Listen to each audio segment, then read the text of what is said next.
My name is Casey Jordan. I'm so glad that y'all are here tonight. I want to start by telling you about something that I absolutely love. If you've known me for more than like 10 minutes, you probably know that I'm a super fan of C.S. Lewis. I'm a super fan of C.S. Lewis. I love his writing. I've been so impacted by him.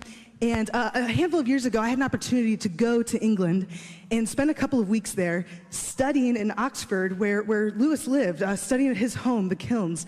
And while I was there, I visited a handful of these little tiny used bookstores that they just have sprinkled all throughout England. And while I was there, I found a couple of early edition C.S. Lewis books, and I was really excited about it. I'm not really a book collector in that sense, but I found some really good ones.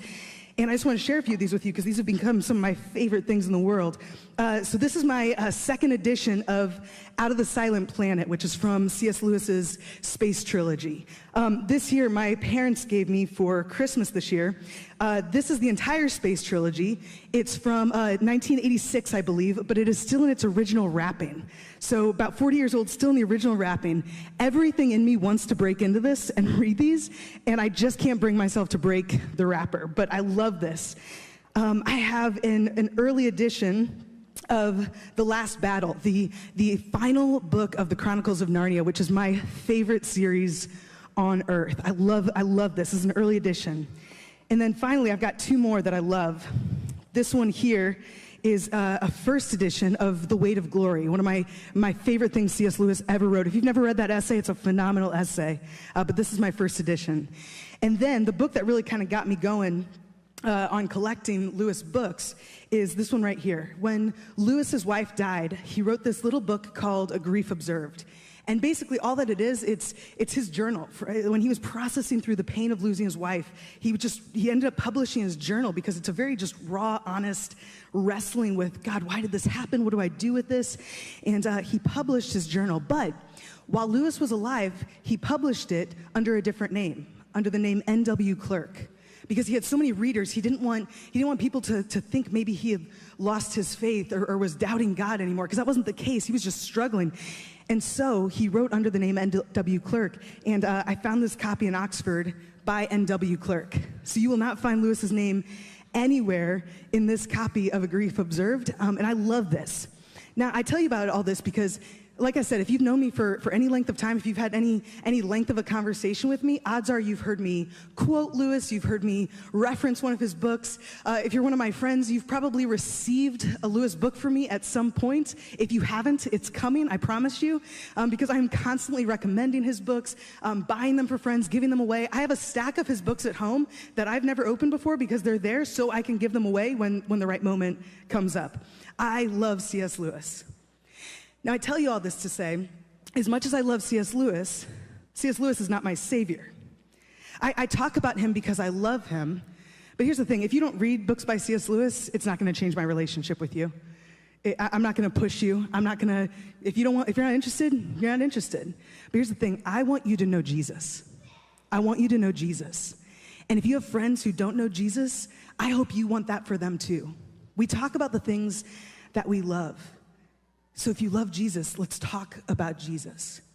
A study came out a few years ago that 82% of unchurched people, unchurched men and women, your unchurched friends, neighbors, family, 82% of them would attend church this Sunday. They would be here right now if someone that they trusted invited them. 82%. But in the last year, only 2% of Christians have brought anyone to church with them. Only 2%. Yet 82% would say yes. So here's the thing.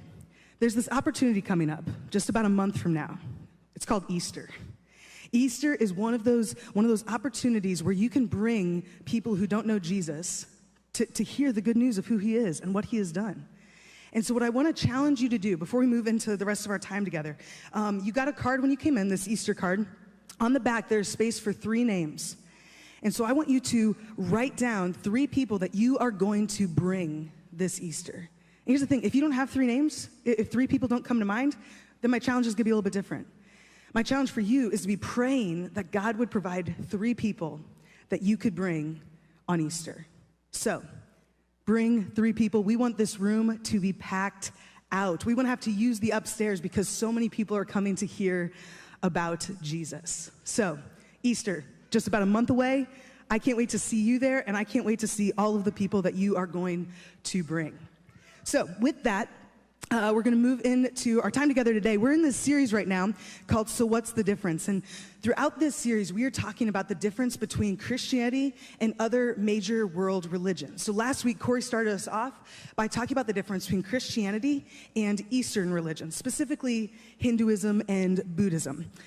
Today, we are going to go a different direction and talk about really the faith that gave birth to the Christian faith, and that is Judaism. Judaism is the oldest of the world's monotheistic religions. Monotheistic meaning belief in one God, one theist God.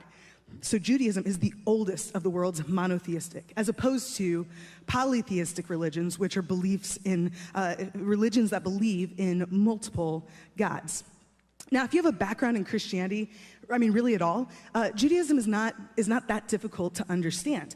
In fact, their Bible is a part of our Bible. What we call the Old Testament, they call the Tanakh. That's their Bible. Their stories are our stories. So when you hear about men and women like Adam and Noah and Abraham, Isaac, Jacob, Samson, Gideon, Ruth, Rahab, those are their stories, and those are our stories. We have a lot of commonality with the Jewish faith. We have a shared spiritual heritage. So their stories are our story. Their book is a part of our book. In the New Testament, the last third or so of our Bibles was written almost exclusively by Jewish men, like almost all Jewish. The early followers of Jesus, almost exclusively Jewish. The central figure of the Christian faith, Jesus, was thoroughly, wholeheartedly, completely Jewish. Judaism forms the foundation of the faith that we have, and so there's a lot of common ground here. Jesus was born a Jew, he was circumcised a Jew, he was raised a Jew, he celebrated all of the Jewish rituals and celebrations, and then at the age of 30, around the age of 30, he began his public ministry, and that ministry in the early days was almost exclusively to the Jewish people. He taught in the Jewish synagogues. He eventually taught in the temple in Jerusalem.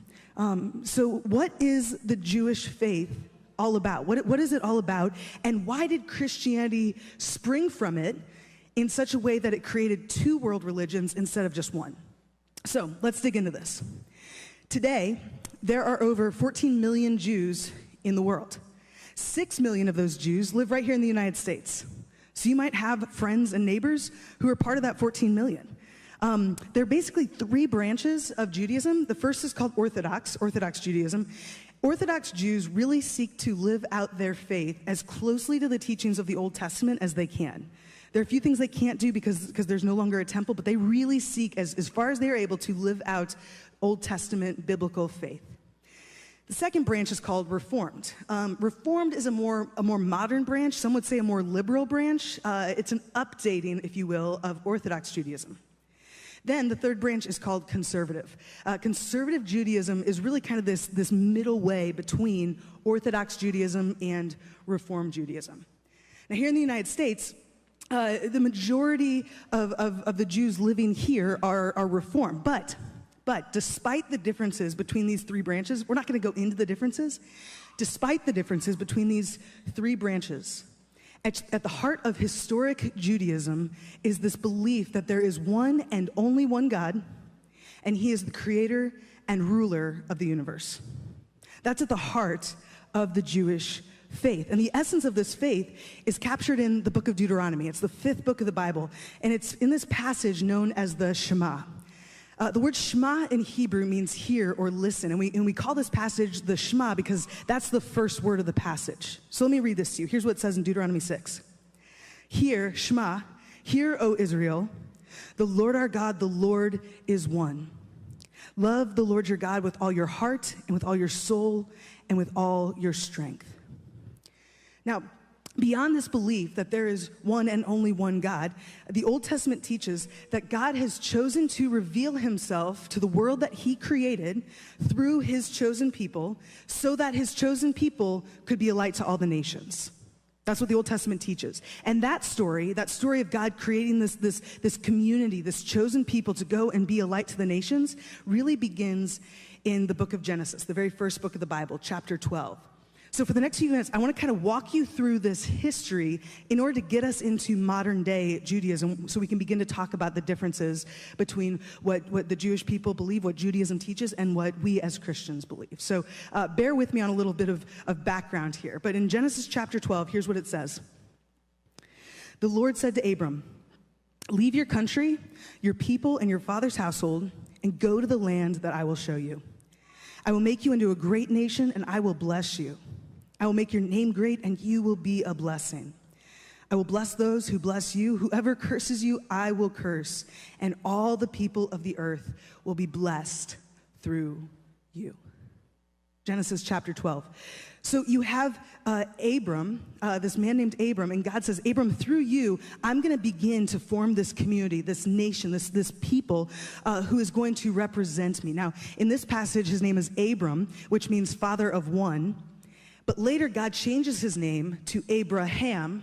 You might know him better by that name, to Abraham, which means father of many. It's symbolic of what God is going to do through this man, the community that he's going to bring out of his descendants. So God starts with this man named Abram. So the Jewish people start here, and they begin to grow as Abraham's family begins to expand. Abraham has a son named Isaac, and then Isaac has a son named Jacob. Now, I'm going to pause there. We'll talk about Jacob in a second. But let me just say that you might have noticed at different points throughout the Bible, you'll see God referred to as the God of Abraham, Isaac, and Jacob. That's where this comes from. Those are really the forefathers of the Christian faith, if you will. The God of Abraham, the God of Isaac, the God of Jacob. So Jacob, the grandson of Abraham, has this really interesting encounter with God. We're not going to get into that story right now, but at the end of this encounter, God changes Jacob's name to Israel. So Abraham, father of Isaac, Isaac, father of Jacob, Jacob changes his name. Well, God changes Jacob's name to Israel. That's where we get the term Israel, Israelites, land of Israel, okay? Jacob had 12 sons. Those 12 sons become the 12 tribes of Israel. And really from there, the community, the nation begins to expand. But while the Jewish people were really born out of Abraham, Isaac, and Jacob, their greatest prophet, really their greatest leader was a man named Moses. He's the one who really organized them into a nation. See, at the time, the nation of Israel was living in the land of Egypt. As the nation of Israel began to multiply and grow, the Pharaoh, the king of Egypt, began to get really nervous about their rapid growth. They were getting so big that he was worried that they were going to overthrow him and try to take over his kingdom. And so he enslaved them. So when the book of Exodus, the second book of the Bible, opens, Israel is now much larger than the family they were back in Genesis. They've expanded into a nation, but they're slaves. And so the people of Israel begin crying out to God for rescue. God, save us. Come rescue us out of our bondage. Rescue us out of our slavery. And God hears their prayers. And so he raises up a man named Moses. And through Moses, led the people out of slavery in Egypt, away from Egypt, and towards this land that he had promised to give to Abraham's descendants. So that's kind of the story here. And as God leads them out, he takes them into the desert and he gives them his law. Now, we often call it his law, but really that's not quite proper. His instructions, his guidance. Here's what it looks like to live as a part of my community. And it's here with God giving them his instructions that God, again, through Moses, begins to organize them into a nation. They're no longer a family, simply a family. Now they're a nation. They're a large body of people. God also leads them to this promised land, this land called Canaan, that he had long ago promised Abraham to give to his descendants. Now, I just want to say this about the land of Canaan. That's kind of what we know as modern-day Israel, roughly that same place. That was not accidental. That was very strategic. See, the land of Israel was at the crossroads of civilization. If you kind of can imagine a world map on roughly kind of where the Middle East is, if the Egyptians wanted to trade with the Mesopotamians up in the north, they had to go through Israel. If those living on the northwestern side wanted to come over to Mesopotamia or go down to Egypt, they had to go through Israel. I said a couple minutes ago that God wanted to form this community to be a light to the nations. The people of Israel, the Jewish people, were never intended to be this exclusive little club that didn't let anybody else in. They were intended to be a light to the nations. And so God puts them at the crossroads of civilization so that everyone has to encounter them and they can serve as his representatives. That was God's intent for the people of Israel. So he takes them to this land of Canaan. He takes them in there first through Moses, then through a man named Joshua. Joshua helps, through Joshua's leadership, God leads them to conquer the land of Canaan and take it. And they begin to settle there. Now, over time, God raises up some great kings, men like David and Solomon, to lead the nation. But the problem was the people of Israel continuously turned away from God.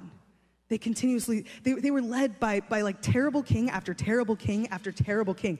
I could count on like one hand the number of good kings there are throughout the Old Testament. It's just a really, really bad run. And after Solomon's reign, when his son takes over, the kingdom splits. So they only had 3 kings, Saul, David, Solomon, as a united kingdom. After Solomon, the kingdom divides. The northern kingdom, remember there were 12 tribes of Israel, the northern kingdom is 10 tribes, and they retained the name Israel. The southern kingdom were the tribes of Judah and Benjamin, and they took on the name Judah after the largest of the tribes. Now, sometime later, because of their disobedience, because of their continually turning against God, the northern tribes, northern 10 tribes, are captured by the Assyrians. And they're assimilated into Assyrian society, and they're lost. They never return to the land. To this day, you might have heard people refer to the lost tribes of Israel. That's who they are. They assimilated into Assyrian culture. They intermarried with the Assyrians. We don't know who or where they are anymore. After that, the southern kingdom was captured by the Babylonians. The Babylonians were captured by the Persians, and the Persians allowed the 2 southern tribes to return to the land of Israel. So today, if you know someone who is of Jewish descent, they're either from the tribe of Judah or they're from the tribe of Benjamin. Those are the only 2 options. Those are the only ones that returned and hadn't been assimilated into some other culture. So that really gets us through the Old Testament. Again, thank you for indulging me in that history, but that takes us through kind of the story of Israel. And really, guys, that's our spiritual heritage. That's our story as well. And that leads us into the New Testament. Let me just tell you 2 more things here. There was a temple in Jerusalem back in Old Testament times that Solomon built. It was destroyed around 586 BC when Israel was conquered. It was rebuilt. And then later, fast forward to just past the New Testament, kind of end of the New Testament era, 70 AD, the Romans come in and destroy the temple again. So there were 2 temples, both destroyed. That second temple has never been rebuilt. Today, if you go to Jerusalem, you can see where the temple once stood, but where the temple once stood, there's now something called the Dome of the Rock, and it's an Islamic mosque. That's what stands there today.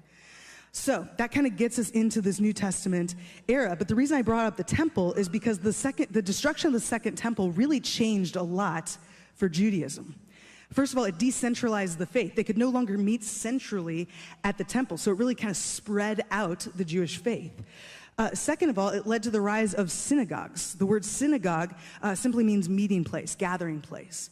And so now, instead of going to the temple for teaching and for celebration, people went to their local synagogues. That happened because of the destruction of the temple. If the temple hadn't been destroyed, that wouldn't have happened. So that's really important for us to understand modern day Judaism. Where did these people come from? Where did synagogues come from? It also meant that there was no longer a need for priests. Priests served in the temple, and when the temple was destroyed, there was no longer a reason to have priests. There was no longer a need for kings because Israel wasn't living as an independent nation. And so many of the central figures that play a role in the biblical story are no longer necessary. Instead, rabbis became the authority over the Jewish people. The word rabbi means teacher or master. And so rabbis either serve in an individual synagogue and lead kind of that group of people, or in biblical times, they would travel around. They'd be an itinerant teacher, traveling around and telling people about who God is and what he's done. So that's where you see the rise of rabbis. The Jewish people then faced years and years of persecution and prejudice, with undoubtedly the darkest era coming in 1939, 1940, when 6 million Jews were systematically killed under the Nazi regime. That's modern era. But something else that happened in the modern era that also relates to the Jewish people is that they returned to the land. On May 14th, 1948, the new state of Israel was declared to be independent and sovereign, and it became a homeland where Jewish immigrants just began to flock there from all over the world. 2018 marked the 70th anniversary of Israel for the first time in millennia being a free, independent nation once again. Now, that anniversary marks one final aspect of the Jewish faith I want to focus on here, and that is this. The Jewish faith has always been a faith of hope. It's always been a faith of hope. Through the years with Abraham, Isaac, and Jacob, through the years as slaves in Egypt, through the years in the desert, through the years in the Promised Land, through the wars and the exiles, even through the Holocaust, the Jewish people are a people of hope. And that hope is in the utter confidence they have that they are the chosen people of God and that God will not abandon them. That is their hope. That is their confidence. That somewhere, sometime, God will deliver them, ultimately and finally, through the most incredible event in human history. That is the coming of the Messiah. See, the Jewish people have debated over who this Messiah would be, but because God had long ago promised to send one. The word Messiah means anointed one. And throughout the Bible, when someone was anointed, it means that they were being specially commissioned for a mission or a task. And so God was saying, I'm going to send a Messiah, an anointed one, a rescuer. He's going to have a special mission, a special task, and he's going to rescue you. That was the promise God had made. And so the Jewish people to this day have clung to this hope, clung to this promise that God will send a rescuer. He will send the Messiah. They've debated who he will be, what he'll be like, what exactly he'll do, whether or not he'll even be a real person. But they believe that the Messiah is coming. God just made it clear to them through prophet after prophet after prophet. So, all of that history brings us to this question. What happened in Judaism that led to this thing called the Christian faith? Why did the Jewish faith produce the world's largest and most influential religion, one that raced past Judaism in size and influence within just a handful of generations? What happened? Well, the short answer is this. About 2,000 years ago, a group of Jews became convinced that what Israel had so long looked forward to, this coming of the Messiah, they became convinced that he had come in the person of this Jewish man named Jesus. Jesus was a first century Jew, and he made an astounding claim. He claimed to be the Messiah. Now, here's the thing. Let me tell you this about his claim to be Messiah. He wasn't the first. There were actually a number of other people who came before Jesus who claimed to be the Messiah. But here's what's different about Jesus. Jesus proved it. Jesus proved it. And actually, he took the claim to be the Messiah a step further, as we'll see in just a minute. But Jesus claimed to be the Messiah, and he authenticated those claims by performing just a ridiculous number of miracles, including raising people from the dead. Over and over and over again, he said, here's who I am, let me show you. Here's who I am, let me show you. That's what Jesus did. And so let me take you to one of the most intriguing sections in the entire Bible. This is the spot where Jesus takes it just one step further than his predecessors who claimed to be the Messiah. Here's what happened. This is found in the 8th chapter of John. John, by the way, is one of the 4 historical accounts that we have of the life and teachings of Jesus found in the New Testament. There's Matthew, Mark, Luke, and John. This is in John chapter 8. Jesus was talking with the religious leaders, and the religious leaders were aware of his miracles. They knew his teachings. They knew that thousands of people were following him, and so they asked Jesus, "Who do you think that you are?" I want to hear from you, Jesus. Who do you think that you are? And here's the conversation that took place. "I tell you the truth," Jesus said. "If a man keeps my word, he will never see death." At this, the Jews exclaimed, "Now we know you are demon-possessed. Abraham died, and so did the prophets. Yet you say, if a man keeps your word, he will never taste death. Are you greater than our father Abraham? He died, and so did the prophets. Who do you think you are?" And Jesus says, your father Abraham rejoiced at the thought of seeing my day. He saw it and was glad. By the way, Abraham lived thousands of years before this conversation, all right? So the Jewish leaders are very confused right now. And so they say this, you are not yet 50 years old. Abraham lived thousands of years ago. You're not yet 50 years old, the Jews said to him, and you have seen Abraham? I tell you the truth, Jesus answered. Before Abraham was born, I am.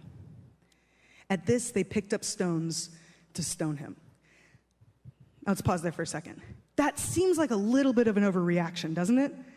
He says, before Abraham was born, I am. And they're like, kill him, stone him. That's their reaction. That seems like an overreaction unless we understand what Jesus was claiming here, what Jesus was saying. Jesus referred to himself as I am. Now, people sometimes wonder, why, I've been asked this a number of times, why didn't Jesus just come out and say, I'm God? Why didn't he do that? Here's the thing, he did. He did over and over and over again. It's just that he did it in a very Jewish way because he was a very Jewish guy. So Jesus here uses this phrase, I am. Now, to understand this background, we have to go back to one of the most famous stories in the entire Bible. And that's when Moses, this great prophet of God that we talked about earlier, encountered God for the first time in a burning bush. It's found in Exodus chapter 3. What God does is God comes to Moses, he says, here's what I want you to do. I want you to go to Pharaoh, to the king of Egypt, the most powerful man in the land and in most of the world, the most if not all of the world, and I want you to tell him to let my people go. Let his Jewish slaves go. I'm going to make them a free nation. And Moses is like, okay. Could you tell me your name? Like who, when I go and make this claim, when I go and make this demand of God, of Pharaoh, what God am I supposed to say sent me? What is your name? And here's what God says. God said to Moses, I am who I am. That is what you are to say. I am has sent me to you. That phrase, I am, is considered to be the most holy word in the entire world because it is the very name of God. It's considered to be so holy by the Jewish people that they won't speak it and they won't even write it out fully.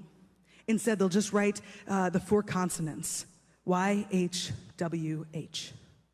Now, scholars for a long time thought that we pronounce this word Jehovah. You may have heard that before, the word Jehovah. That's how scholars for a long time believed we pronounced this. But as we've learned more about the Hebrew language, we know that a closer pronunciation of this name is actually Yahweh. That's the closest we can come without having the vowels to work with, Yahweh. And so, as I said, the Jewish people wouldn't utter it and wouldn't even write it all the way out. But let's go back here to John 8. I tell you the truth, Jesus answers. Before Abraham was born, I am. Jesus claimed the very name of the living God for himself. The name that no other Jew would dare speak for fear of misusing it. Jesus says, I am. That's who I am. I am God. Jesus did claim to be God right here in this moment, and that's why they picked up stones to stone him. Because what Jesus was claiming was nothing short of blasphemy. They picked up stones to stone him because he claimed to be God. Here was a mere man claiming himself to be God. But here's the thing. Jesus made that claim repeatedly throughout his life. I could take you to another dozen places where Jesus makes the same claim. When he stood before the high priest, right before his crucifixion, the high priest asked, "Are you the Christ?" The word Christ is the Greek word for Messiah. So are you the Christ? Which, by the way, that's why we call him Jesus Christ, or more accurately, Jesus the Christ. Christ is not his last name. It's a title. Jesus the Christ, or Jesus the Messiah. That's who he is. But here's what Jesus said. The high priest asked him, "Are you the Christ?" "I am," said Jesus. Over and over and over again, we see Jesus making these incredible claims and authenticating those claims with miracles. So the question is, why didn't the Jewish people believe him? Why didn't they believe him? Well, a lot did. Just be really clear, a lot did. It is not historically accurate to say that the Jewish people rejected Jesus. That's not historically accurate. The earliest followers of Jesus were Jewish, thousands of them. So it's not historically accurate to say that. What it is accurate to say is that the Jewish leaders rejected Jesus. The Jewish leaders rejected Jesus, and here's why. They had it good. At this point in time, I mean, really, it's as simple as that. They had it good. They were living the good life. The nation of Israel was occupied by the Romans at this point in history, and they had set up the Jewish leadership to kind of govern the region under their authority, and they were well paid for it. They had a lot of power behind it. Like, they were living the good life. And the last thing they wanted was anyone or anything stirring things up with Rome. They did not want a Messiah. They did not want a Messiah to show up and mess up their good life. They didn't want it. And so they rejected him. But here's a better question. Not why didn't the Jewish people believe Jesus, but let's change that question a little bit. Why didn't more people believe in Jesus? Why didn't more Jews accept Jesus? Let's ask it that way instead to make sure that we understand that he did have a lot of Jewish followers. And the answer is really simple, honestly. They couldn't imagine that this is what God had in mind for a Messiah. They couldn't. They couldn't fathom that this was the Messiah God sent. Jesus didn't fit their preconceived notions about what this Messiah would be like and what he would do. Remember, Israel was under Roman occupation at this point in time. So they envisioned a military leader who would overthrow Rome and liberate Israel. That's what they were expecting. That's what they wanted. They were expecting another Moses. Just as Moses had led the people of Israel out of bondage to the Egyptians, they wanted a Messiah who would lead them out of bondage to the Romans. They were expecting another Moses, not a Messiah who tied a towel around his waist and got down on his hands and knees and washed the feet of his disciples. Not a Messiah who would sacrifice his life on a cross. It's not what they expected. They wanted a larger-than-life action hero, and Jesus was a suffering servant. They had no room. They had no room in their thinking for a God who dies on a cross. It made no sense to them. But here's what's really interesting. They should have expected Jesus to look exactly like he did, because this is what the prophets had been saying for years. This is what it's going to be like. This is who he's going to be. I want to take you to just one of those, to a prophet by the name of Isaiah. Here's how Isaiah described this coming Messiah, hundreds of years before Jesus. He had no beauty or majesty to attract us to him, nothing in his appearance that we should desire him. He was despised and rejected by men, a man of sorrows and familiar with suffering. So here's the thing. There were all these popular expectations of what the Messiah would be like, but when it came to the actual prophecies made about the coming Messiah, Jesus fit them to a T. Jesus fit them to a T. Now, some people recognize that in Jesus. Some people realize that what began with Abraham so long ago and with the people of Israel was coming to maturity. That this was the natural outworking of the story that God had begun so long ago. Now, we could spend hours talking about how Jesus fulfilled these promises that God had long ago made to the Jewish people, but I want to take you just to one event, where I think we'll really see how Jesus fulfills the promises of the Old Testament. And that event is what Christians call the Last Supper, which is actually a celebration of the Jewish Passover feast. All right? A lot of people don't realize this, but it's important to understand that every week when we take this thing called the Lord's Supper, we're participating in a Jewish festival. All right?